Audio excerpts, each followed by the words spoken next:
What's the moment you realized no one was coming to save you? I was 16 when I found out my mom was batshit crazy. She's always been one of those one with nature people, the type to be extremely against vaccines, shots, and non-homemade clothing, which in turn means I'm homeschooled. And instead of making a curriculum for me, giving me tests, or anything to prepare me for the real world, she just has me read a book for an hour a day.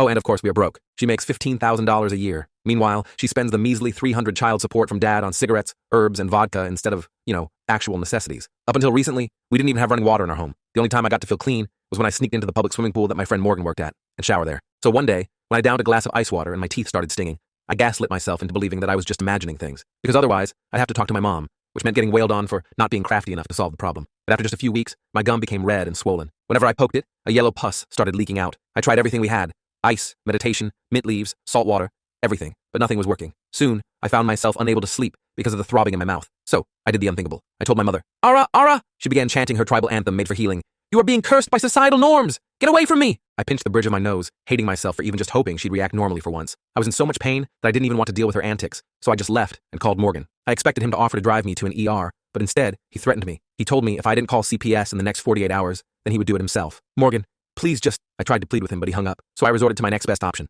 My father. I literally hadn't even seen him in 5 years, but I was desperate. Unfortunately, I forgot that anyone crazy enough to be willingly associated with my mother is probably insane. So, when I arrived through the door and saw him passed out on the couch, surrounded by dozens of Blue Moon cans, I couldn't even blame him. I just stole the dollar bills out of his pocket and left. When I got home, I was greeted by my mother's spiritual healing circle friends. "OMG, drink this," one of them said, before handing me a strange herbal concoction that smelled like rotten eggs. "Purge him! Purge him!" Another one yelled, while shoving burnt dried sage into my face. I couldn't even think through the pain and just shoved past them to get to my mother. But before I could even say anything, her hand met my face. Smack. "Whatever you want to say. Don't. You'll never make it without me." Tears slipped out before I could stop them. I finally caved, left, and called CPS. I thought a social worker would bring me to a shelter, or at least tell my mom to stop hitting me. But no, instead, she laughed. "So let me get this straight. Your mom is trying to heal you, and now you're upset because your tooth hurts a little?" I swear I thought she was pranking me, but that's when she said, "Call me when you have some real issues, kid," before hanging up the phone. My heart sank to my stomach. I never realized how loud loneliness could get. That's when Morgan called. He asked me why I wasn't home. He has my location. And if I had called CPS yet. I tried to speak, but my throat was locked up.